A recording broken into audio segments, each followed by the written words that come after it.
Hey, what's up guys? John here. Robert Oliver flew in today from Puerto Rico. He created a tremendous fortune for himself in Amazon, selling products and services on Amazon. He built up a pretty big company called Genius Brands, sold it to private equity for tens of millions of dollars. And in today's episode, we talked about how to grow and scale a business on Amazon, central bank digital currencies, the decimation of the middle class, what's actually going on in the world right now, what people should be doing about it. I mean, we look at what's happened just the last 3.5 years. We've seen a huge trend move online where nearly all buying decisions are taking place in some way, shape, or form on Amazon. People are buying nearly everything from Amazon. He believes that trend's going to continue and people are not going to go back to normal. In fact, Amazon and online e-com and all this is just going to continue to grow. And I agree with them. I think what's going to happen is we are witnessing a huge bull market for Amazon and for e-commerce. And some smart and savvy entrepreneurs are going to position themselves to capitalize on it. And in today's episode, I talked to Robert about how to do just that. So enjoy. Hey, what's up guys? John here. I have Robert Oliver, who sold Genius Brands in 2018 for tens of millions of dollars to private equity. He's done so many incredible things around Amazon and e-commerce. And today we're going to talk about what Amazon's looking like for people that want to start a business, people that want to invest in Amazon, people that are really just kind of curious what the future is going to look like. We're going to talk about this because I think when we're paying close attention to the trends, especially the last few years, what we're seeing is more and more people spend time on their phones, on their devices, making buying decisions on their devices. And where are people making most of the buying decisions? On Amazon. So Robert, welcome. Absolutely, John. Thank you for having me. And let's take this a step further today. Let's get into like real internet wealth and let's capture all the changing world dynamics, like the reason why you probably should be trying to make some money on the internet. We were talking about kind of the potential collapse of the West and all the stuff that's going on there. So let's dive in, man. I appreciate you having me. Definitely. So you started this business when? Genius, I started in 2015, late 2014, early 2015. And so what did that business look like when you first started? Because I think a lot of people, they look at, especially the last couple of years, they'll look at being like an entrepreneur and starting a business as, oh, it's easy. You just start a business and you start printing money. Everyone's making 10, 20, 30K a month. What was it actually like starting that Amazon business? Yeah, so at the time, I was just this kid with an idea. And I think the hardest part for so many people to get off the ground and actually do it is like the actually starting. Yeah. And having a means of scale and kind of figuring all that out. So I was kind of poking around Amazon at the time. I got into like consulting and realized that this platform is a tremendous engine to move volume. I was obsessed with supplements. So I would call up different supplement brands that weren't on Amazon and be like, hey, I can get you listed on Amazon. Just pay me commission. I'll get you up there. I'm an expert at this. And, long story short, I did start to become the expert. You'd get brands listed, they'd start making sales, I'd get my commission. That's when I realized like, oh, there's something much bigger here. And the brands wouldn't follow like my playbooks exactly. They had other stuff going. They're like doing all this retail. They got these big sales teams. I'm like, guys, I think this opportunity is way bigger. So for me, I just saw that space. And when they weren't like, listening to me, I was like, I could do this better myself. And so I had a couple grand saved at the time. Worked out a deal with a contract manufacturer, paid them a deposit. They made my first 2 products, and we just launched and attacked that thing. So what was that process like from that first product? Yeah.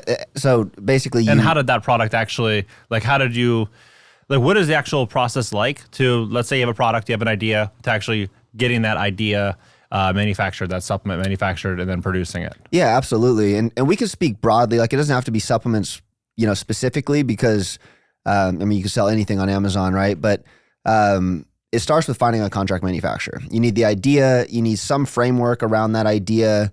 People ask me this all the time, like, how do you find how do you get the product made? How do you find the right contract manufacturer?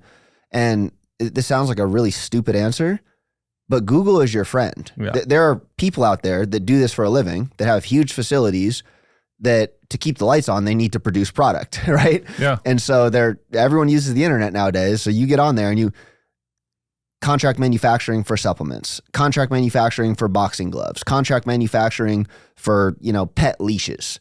And they're there. I mean, they're advertising, there's pages of them. And your job is to start working the phones, email, learn how to send a professional email, reach out to each and every one of them and start the process. Most of these places have like some level of R&D capabilities. So if you have the idea and you bring it to them, then they can get the rest done. A good example of this is, Dude Wipes. Have you seen that? Yeah, that of product? course, yeah. Like that's a fantastic example. All they had incredible to do, branding. incredible branding, and all they had to do was find wet wipe manufacturers. Yep. It wasn't like specifically for that area yet. Yeah. That was their branding and marketing.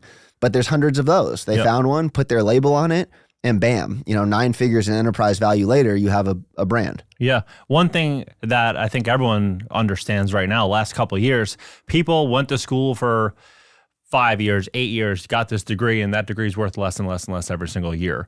And people are looking for ways in which they can, make more money from home. What do you think would be a good area for someone to kind of segue in with limited kind of downside risk to people that don't have experience in Amazon? Where's a good place to start? And first off, I think those degrees are worth negative at this point. I think we've reached the diminishing return, and now if you factor in debt, your degree is literally worth negative. If you have very little experience or don't have capital started, there's one skill to learn. One, brand building is a game of traffic, conversion, and story. Traffic, conversion, and story. When I started on Amazon, you could get a lot of traffic for next to nothing. Like no one knew about it yet, right? So you could rank at the top of these searches. It's not costing you anything. So even if your conversion is low, you're profitable. Today's world, that's not necessarily the case.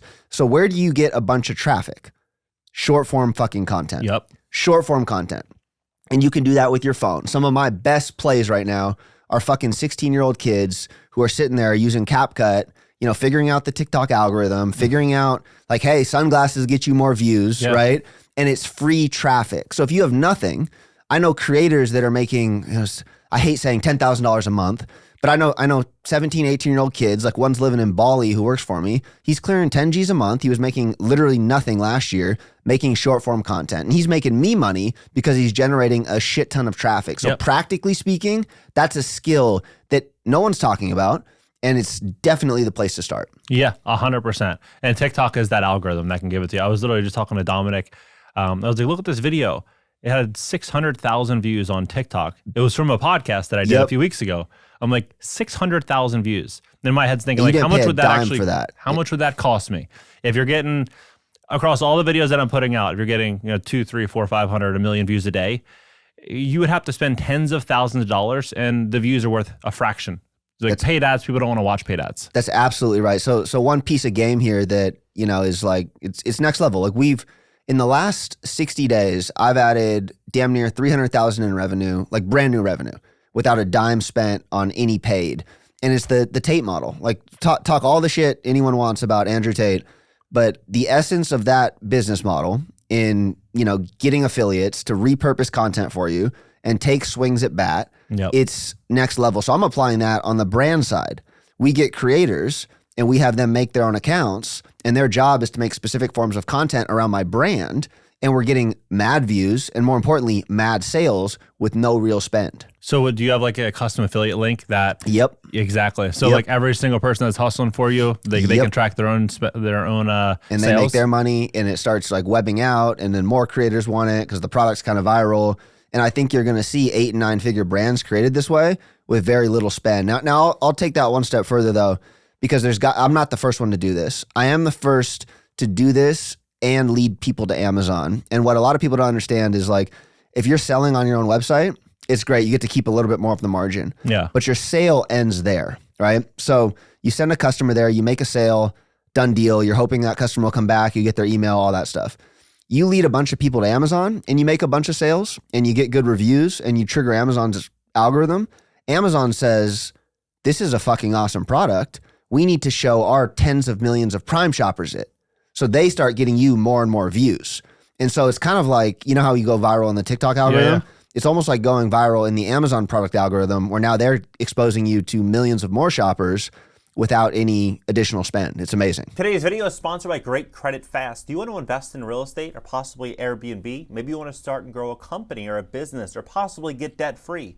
With great credit, you're able to achieve all of this and much, much more. The last thing that you want to do is borrow money from a credit card company paying 25 or 27% interest, because when you look at the real numbers and you look at what's actually happening in the economy, that's the worst strategy, and it's almost a guaranteed failure. Take a look at this. So if you're borrowing $10,000 at a 27% interest rate, paying $250 a month, it's going to take about 9 years to pay this off and about $16,000 in wasted resources paid to one of these credit card companies. However, with great credit, you're able to do a balance transfer in most cases and get debt-free for 0% interest and pay this off in a fraction of the time. In 2008, banks started tightening up lending restrictions, and that's exactly what they are doing now. They're getting ready to tighten up lending restrictions, meaning that if you have that low credit score, 400, 500, 600 credit score, if you're in that even low 700s, it becomes much more challenging to get access to money. But if you look at Blackstone, for example, Blackstone, they are using their credit and their relationships to raise money. They've just raised $30 billion to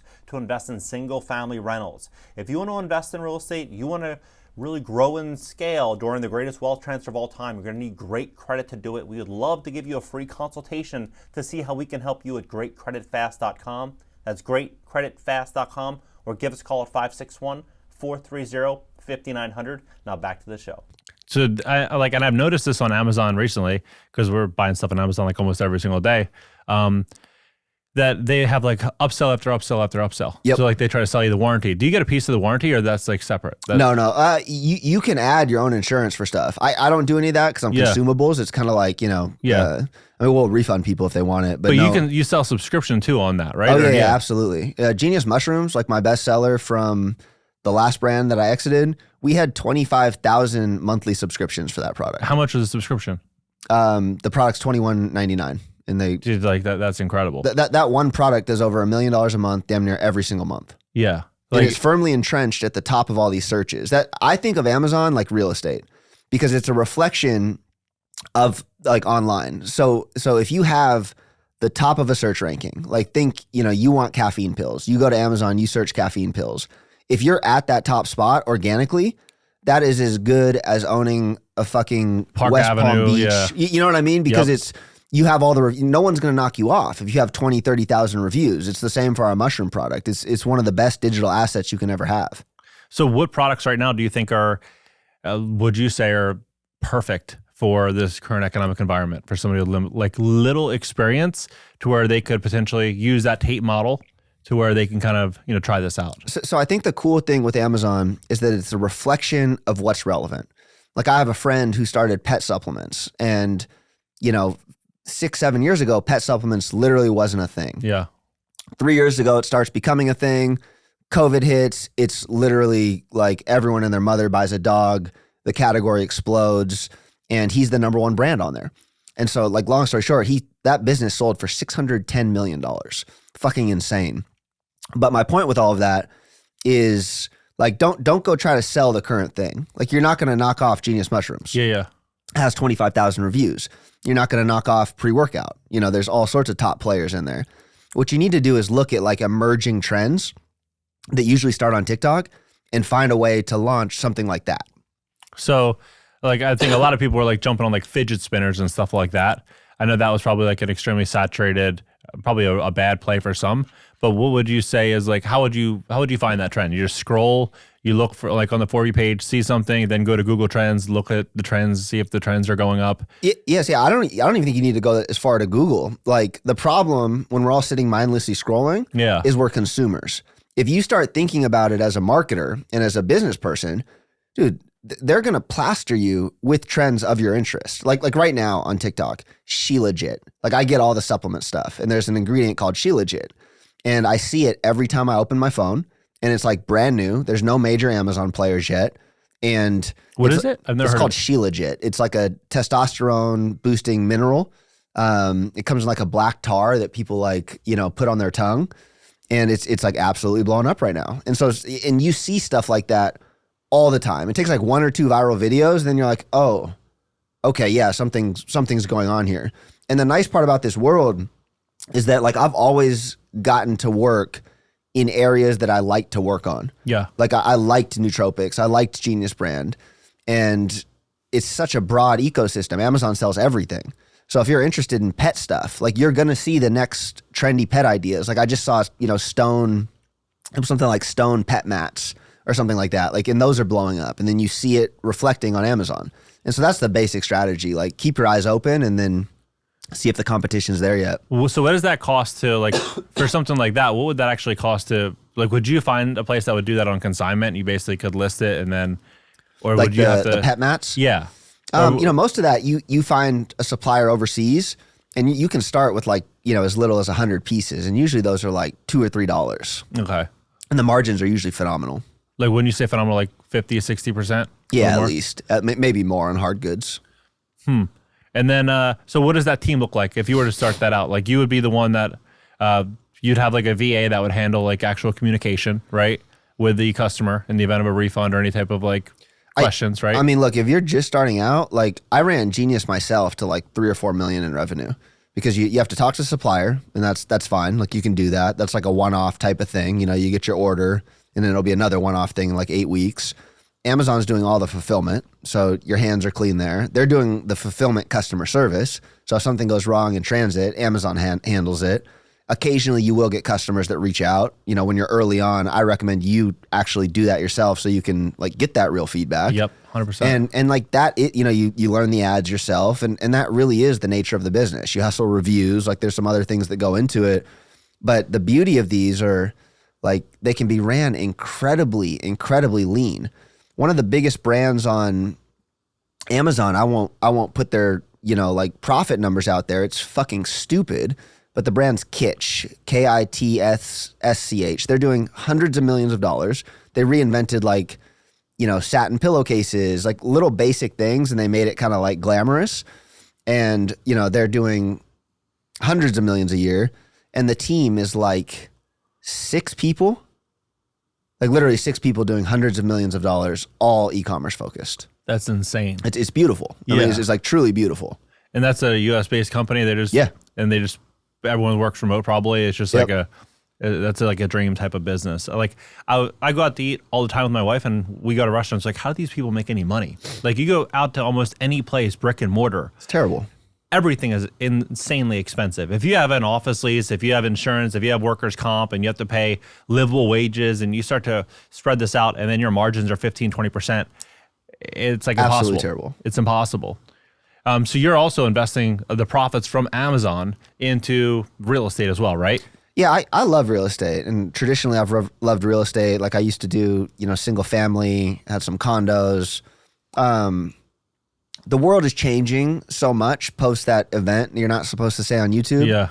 And, I've switched to like Airbnb, Puerto Rico, I've got a place in Texas. My vision, I've got 2 young girls, I've got a wife, and I don't know what the future holds. So I want some level of flexibility. Like we're looking in Colombia. I think better opportunities potentially exist abroad. Now, don't get me wrong. I'm not like slamming the door shut on the U.S. There's always hope. But it's an interesting environment to try to preserve wealth and save wealth. So I'm looking at it as like a hedge. Like if shit really goes wrong, can I survive and thrive in a different environment? We're looking through Asia a little bit. I really think, long term, as my girls get older, I do think, China will probably continue to dominate. Yep. We don't seem to have the leadership to reverse that. So it just kind of is what it is. Got to kind of shift with the plays. But yeah, so right now I'm putting most of my additional, real estate money into Airbnb. So you bought a big place out in Puerto Rico, right? In Puerto Rico? Yeah. Yeah. We, that was like my big post-exit purchase. Beachfront mansion in the St. Regis. Are you familiar with like luxury hotels and all that stuff? Yeah. So we're one of the few houses in the St. Regis in Puerto Rico. And so you picked that up in what, 2019? 2020, late 2020. Late 2020. That was still when people were afraid of like everything that was going on, and were values at that point just about to launch. I got it literally so lucky, right? Like we decided we were gonna, live in Puerto Rico. Went over there. There was nothing for sale. Found a guy who had listed previously. Called him up, but I bought it right here as it went like this. Like I think we bought it for, $7, and it's my neighbor's listed for 19 right now. I don't think they'll get that. Like I think that's a little silly. Yeah. But I'm just sitting there like, this is a big bet, but at the same time, we're clearly seeing everyone disperse. People are working from anywhere. That was right as the presidential election happened, and the Sleepy Joe comes in there with his aggressive tax plan. And I'm like, well, Puerto Rico is only 4% tax. How many corporations are going to say this makes sense for me? Yeah. If you move there, you have to buy a piece of real estate. And so I'm like, yeah, I'm going to buy one of the houses in the premier development. It was just a supply and demand thing. Yeah. I have a couple of friends that moved to Puerto Rico because of crypto gains. Yeah, and it's like a lot of people are just like moving to Puerto Rico that otherwise wouldn't be in Puerto Rico. Not just for like the lifestyle, but you know, they want to keep their money. Like who wants to give 37% to, you know, fund what's going on, right? And that's the thing. It's like I'm not like I like paved roads. Yeah. You know what I mean? Like I like public services.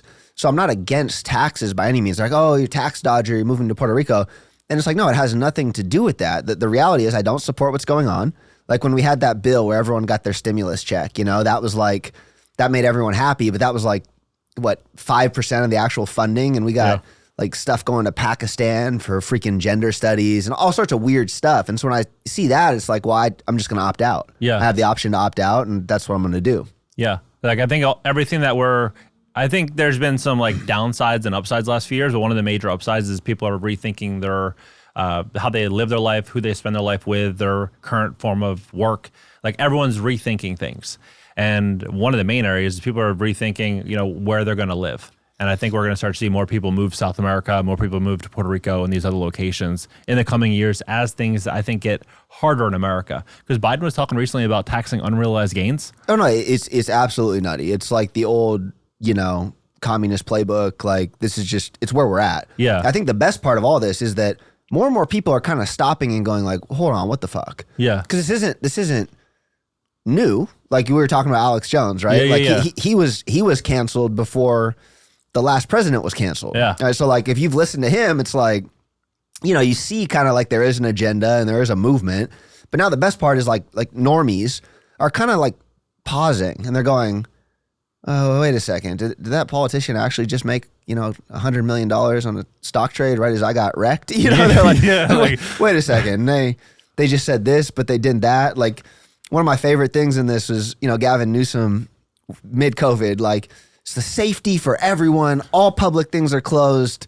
But yeah, my winery's still open, you know, if you want to. Yeah, he did like mine's swing all good. Through. Yeah. He had like this big dinner and it was like $10,000 a plate. Yeah. And this is the time where like you weren't allowed to have Thanksgiving. But like, yeah, it was incredible. And so like at the heart of what I do, I think it's dangerous to spend too much time on this because it almost becomes like a new religion. Like, oh, the Matrix is everywhere and this is the Matrix and I'm a Matrix fighter. Yeah. Like, no, my thing is like get your fucking money and choose how to live your life. Like, like use the system. Like Amazon is the Matrix, but you can leverage the Matrix to build your own brand, to make money anywhere, to double down, put that into real estate. Like Airbnb is the Matrix, right? Like that's a great example of you'll own nothing and be happy. Well, I'm going to own the thing. You know what I mean? And so that's my core message. I think all that stuff's real. It's obvious. It's happening right in front of us. China's rolling. Like you can see the writing on the wall. So the only thing you can do is figure out how to leverage it, make money, and find yourself free. It's like, it's that simple to me. How much time do you think people have to find that freedom? Like you said, the door's shutting. When do you think that is actually going to shut? You know, I think it's one of those things that happens subtly day by day and then all at once. Yeah. And so I don't know. I think there'll be another big event. Like I think we had the last event where a lot of stuff went like gone. A lot of people got wrecked. And I think that'll happen again. When that happens, I don't know. I don't have a crystal ball. But I would definitely feel like there's a clock ticking and I would feel a level of pressure that, like, listen, one day we're going to wake up and there's going to be central bank digital currencies. And, you know, if you don't spend on stuff that's good for the environment, then, you know, they'll make your money expire. Like these are all real things. We're moving that direction. You look in Asia, they have mass surveillance with AI. Like all this AI stuff you're seeing now, it's so cool and you better be learning how to use it. But at the same time, you better believe that it's being used against you. It's learning how to predict your decisions that you'll make. It's learning facial recognition. And all of this is real. So I think they're putting all the pieces in place and then there'll be an event. And just like that, you'll be, you know, likely living off the government, like by choice. Like they were talking about in Europe, I think, forget where specifically, but it was like $2,000 a month. They're pushing out a universal basic income. Yeah. So it's like they're moving it in America in a lot of cities, like really small amounts, $500, $600. But like what I think is ultimately going to happen, I think there's going to be a big event. I fully agree with that. What I think is going to happen is inflation is going to continue to run rampant. I think it's going to get a hell of a lot worse as they contract fossil fuels. And as that's happening, everything's going to get more and more expensive, including prices on Amazon, including everything that you spend money on. And as that's happening, the middle class is going to slowly divide even more. And then it's just going to be the haves up top and then the 97% or the 99% below. No, that's absolutely right. That's absolutely right. I think that's my favorite part with all of this. They will use energy. Like energy is kind of always the thing. Yeah. And all of their talk track would make total sense if there wasn't a phenomenal, like clear-cut source of clean green energy right in our face. Yeah. Nuclear works. Nuclear power submarines. Nuclear, like it just absolutely works. Way safer than dressed up to be. But nuclear energy doesn't come with communism, you know. And so that's kind of why we're headed back towards burning wood. But anyways, that's a little side tangent of where I think the world's headed. Yeah. So like for somebody right now that is looking at Amazon, what are some of the risks that they should be looking out for as well? Like the upside's there, but like what are some pitfalls that people usually get? You know, they get smacked. They don't pay attention. They get hit with something, curveball, and I think the biggest issue with Amazon is that people go on there without any game plan. Like people think that they'll, order something from China, put it on Amazon, and they'll be making passive income. And the reality is, it's a real business. You have to come together with it's that traffic conversion story. What's your brand story?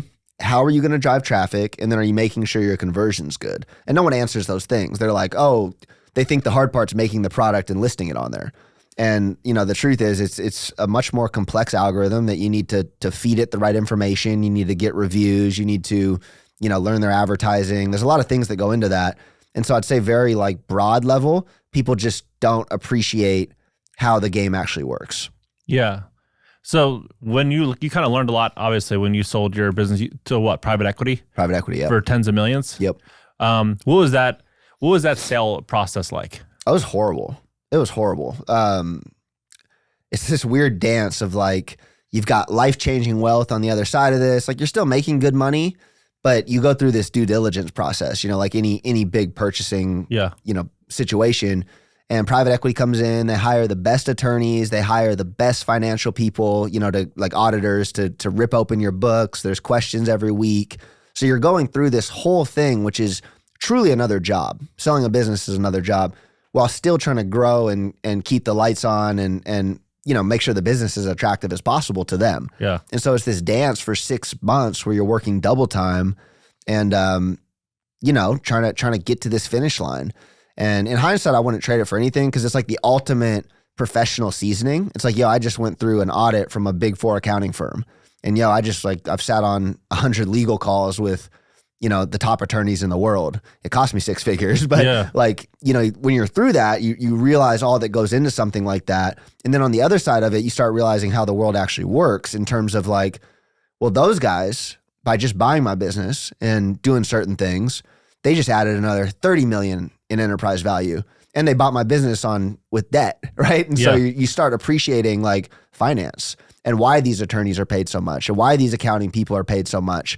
And then you zoom all the way out and you're Amazon's not that much different. And at the very highest level, finance is the language of the elites. Finance is where real money's made. So what was the brand's, what would you say the major upside was for that private equity firm? How did they extract further value out of it? Yeah, they saw a young kid without a lot of professional seasoning who had created a money printing machine. And so they knew they could come in, put infrastructure around the business, start adding departments and all. Because I wasn't a systems and process guy. Yeah. And to this day, I'm still not really. I get all of it. I don't enjoy it. I like marketing. I like creativity. But so they saw that. They saw kind of lot of EBITDA. Once they peeled back the layers on the audit, we're actually making a little bit more money than we had reported. So they were oh yeah, it's a great deal for us. So they saw that. So they knew they were buying right. Half of the private equity thing is buying right. So they knew they're buying right. They knew they could add infrastructure. They saw that we hadn't even begun to tap retail. They saw we hadn't focused on our website. There were all these growth levers that could be pulled and that I had no interest in pulling. Better manufacturing costs that could be had. And so basically they came in, did all of that. And within 2 years, the business is, like I said, I probably left 20 to 35 million on the table. Did they sell it again or did they hold it? They have not yet, but they're probably going to this year. Got it. So in the future, like you're doing a coffee brand, Top Shelf, right? With Top Shelf, are you going to try to sell that, or are you going to then maybe add in? I won't sell for anything less than 9 figures. It's I think the hardest part in business that like a lot of people, I guess that I underappreciated was like how hard it is to get something that's like incredibly solid and making a bunch of money. Like I panic sold, but to get to that stage, it was like really to get to the next stage was just do. It's like it was like a pretty clear playbook that I can see now. And so yeah, with the next one, I wouldn't sell for anything less than 9 figures. And on that note, it's like one of the best assets you can have is a business that's generating extreme income every day. You see the internet talk about, it's like, $10,000 a month. Your life starts at $10,000 a month. And my thing is like, until you have a business that's making $10,000 a day while you do nothing in your life has really changed. Like that's where you start seeing real wealth.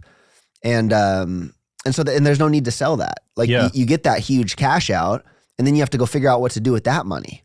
Like you might end up buying another business that generates that kind of cash flow, right? And so when you have a business like Genius would push, we had $1 million profit months. And so when you have a business like that, like, dude, that's phenomenal free cash flow. It's like, it's a great asset. So with Top Shelf, how's that business actually structured? Is it primarily like 2 or 3 different coffee offers? Or is it a wide array of different coffee products? So honestly, it started as like general coffee, and that was just like kind of something I wanted to do for fun, but it kind of took off and we kind of appealed to that entrepreneurial market. And so I'm building it out really as a lifestyle brand. So we have now we're doing functional coffee plus supplements. We're doing supplements. We just launched a new product called Kingmaker, which is the most ridiculous testosterone enhancing formula ever. It's like $130. But we're building out a lifestyle brand with the whole thing, kind of product by product. What are the margins on coffee if somebody wanted to ever enter the coffee space? So bad coffee itself, horrible. Like you're talking, and it's not the margin percentage that's bad. I mean, it is bad, but it's the per profit, or dollar profit per unit. So if you're selling a $50 bag of coffee, and even if it's, 50% gross margin, you're still only making a couple bucks. If you're selling a $50 supplement and you're making, 50% gross margin, you're clearing $25. And so there's a lot more, dollars when you're talking like cost per click and stuff like that. There's a lot more dollar profit per unit in supplements and just higher price stuff. Yeah. If that makes sense. Yeah. Because Alex Jones, we were talking about him earlier, that he made, I don't know if it was 2013 or 2015, from then to 2023 or Q4 2022, 300 mil in overall sales exclusively on his website, no paid ads. That dude's a monster. I mean, he talks up the fear, but then he has the solution. Yeah. So and that is the basic marketing formula. Yeah. Now, sometimes people create an issue that's not there, or it's big pharma dreams up all sorts of stuff that maybe they cause. But for me, it's pretty straightforward. Like Kingmaker, it's the first product that will actually boost testosterone, naturally. That whole industry is largely a scam. And I looked at it hold on, guys, we can actually do this. It just costs 5 times what the normal product, costs. Yeah. And so, all right, we've got the solution, but what's the problem? Well, the problem is that fucking estrogenicide everywhere. Estrogenics are in everything. Plastic water bottles, fluoride in the water.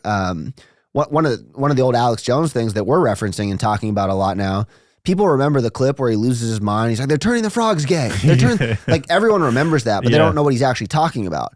What he's talking about is our water filtration system in this country isn't very good. And so when women take birth control, which most women are, it's excreted through their urine and it's not filtered out of the water. People don't know that the water in the toilet is the water that we end up eventually drinking through the tap, which is shocking to people, but it goes through cleaning and all that, except it doesn't get out a chemical called astrazine, which comes from birth control. They've ran tests on this. There's more than trace levels of astrazine in the water.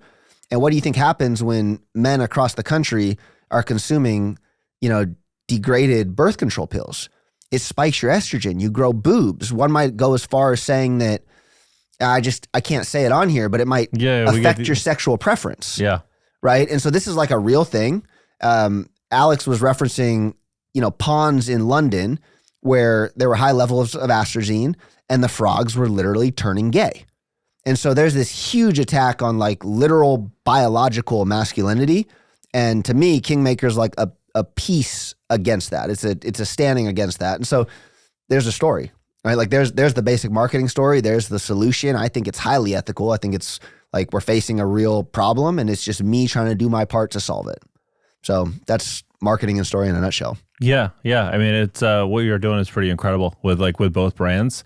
Would you do another brand as well, or are you mainly focused right now on the one offer? So I'm really drawn to that private equity world, and so we can talk about this a little bit later. But like I said, I think that's where real money is made when you learn finance. Like that company, the private equity fund that bought my business, they're using other people's money. Obviously, they have to raise some equity. They're putting the down payment to the bank. They're financing my business. And with other people's money, they're making 3-4 times, which on a 8-figure thing is like serious chunks of money. And then when you're the general partner, you get even a bigger rip. And so part of my whole structure now with my social media and like $1 Million Brand Club is deal flow. And so rather than be the one in the trenches always running these things, and don't get me wrong, like I love the hustle. Like I just like it. So I'll keep doing Top Shelf. I think we got a long runway there. But I'm going to start investing in brands and providing additional value and taking pieces of it. Like I really like what Alex Hormozi is doing with acquisition.com. Yeah. Like that's private equity. It's real money. Like the returns you make on those exits are dramatically better than any $10,000 a month side hustle, social media marketing agency, like anything like that, right? It's real money. And so I guess my play would be more boutique private equity in some of these brands that come to me for guidance. Yeah, I feel like there's a lot more opportunity there, I think, than we've seen in real estate for the last few years. Like a lot of people with real estate, they're like, oh, I'll find a value add deal, buy a 10-unit building for $2 million and put a couple $100,000 into it. Maybe I could sell for $3 or $4 million. But if you look at their multiple on equity, it's probably very small in relation to like your, Genius brand. Where let's say they, hypothetically for easy numbers, say they bought it for $10 million, they put $2 million in equity down. They offered a 7 or 8% pref for the $2 million to the investors, and they got bank financing for the rest. And they take it from $10 million to $30 million, and they get, a 20% cut on that. Yep. Like the numbers that they can make are starts adding up really fast, especially as the general partner, because that's the thing, right? They get that extra 20% on anything over their return, and it's attractive. Yeah, and I think right now, like Hormozi, it would be shocking if that guy doesn't take his acquisition.com to in the billions in the next 10 years. No, I think he likely will. But I think he's going mainly after like already established businesses. Are you going after ones that have like good management, good offer, like it just seems like a good team, and then you're investing in that, or are you looking for people that are already established? I like to bet on entrepreneurs. Generally speaking, like for me to get involved, they got to be doing over $1 million a year. Like I have like my entry thing where we'll teach you to, bring your idea to life and scale. But for me to get involved on an equity level, you got to be doing at least $1 million. I have to see something really interesting. Like I get deals pitched every day, all day.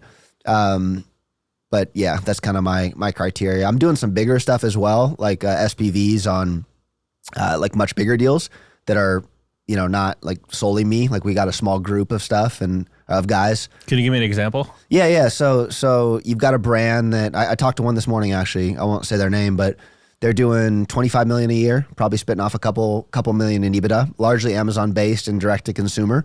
So something like that, we'd come in, we'd provide liquidity for the owners, maybe a 35% deal, 30% deal, something like that. They get to take some chips off the table, and we kind of lay out like, all right, this is what the playbook looks like to go from 25 million to 100. Obviously we need conviction in the brand. The numbers need to make sense.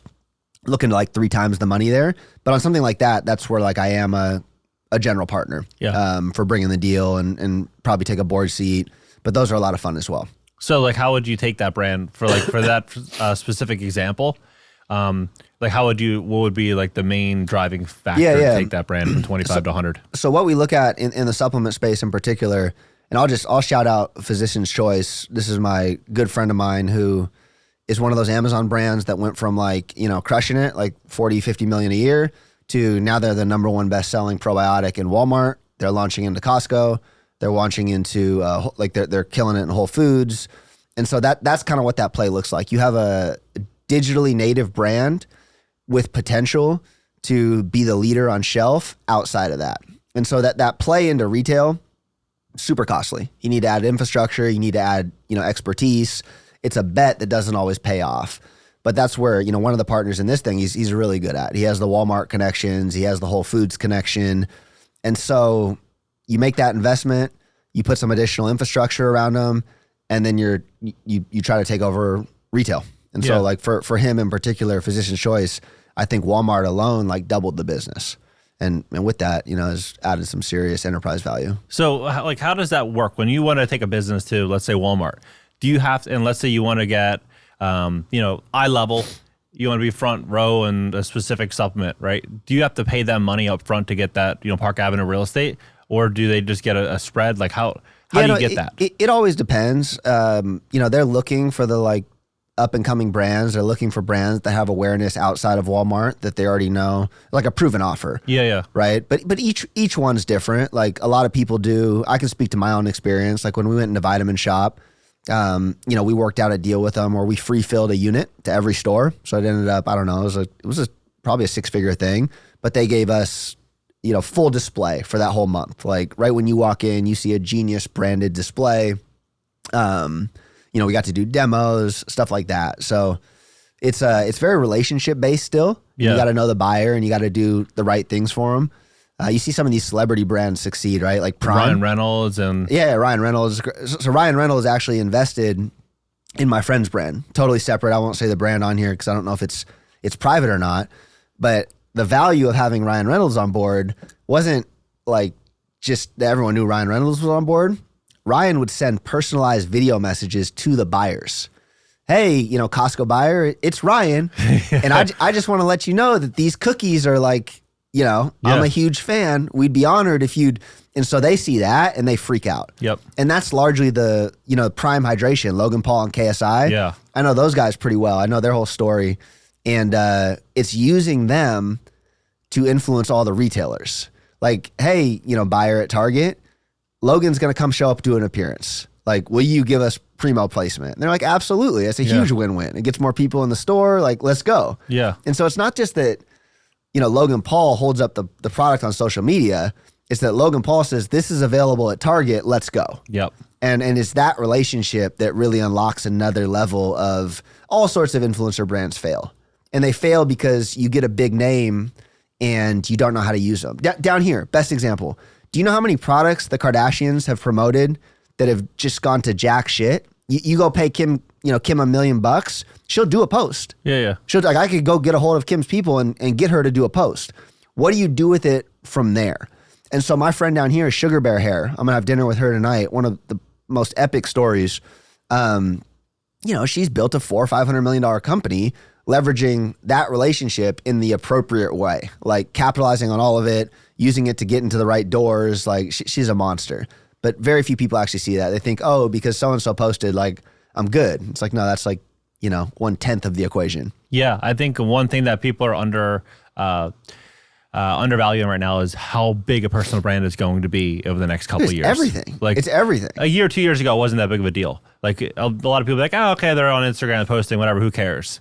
Lame. But now it's like I personally believe that every influencer that has a really good product, service, message that is relatable and authentic, and that has that community is probably more powerful than one of the top linebackers or one of the top. Look no further than Mr. Beast. Yeah. Look, Beast Burgers, the chocolates, like that dude, he sees it in advance and he's going to be one of the first ones to just blow it out of the water. Yeah. Layla Hermosi was saying that, oh, why don't you do an energy drink?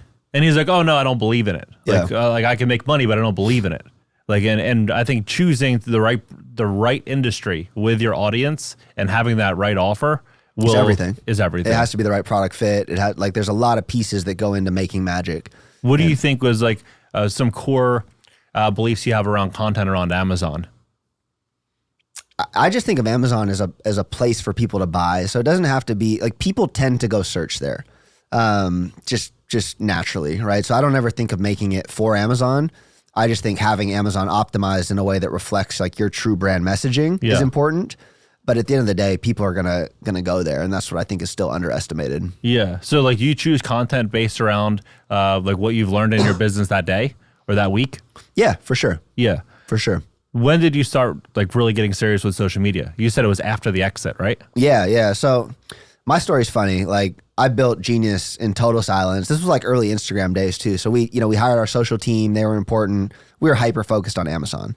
I didn't like take too much of this social world all that seriously until, I got on it like post exit, started talk. I didn't know what I was doing, but I was like, I sold a company. I can talk. I like biohacking, whatever.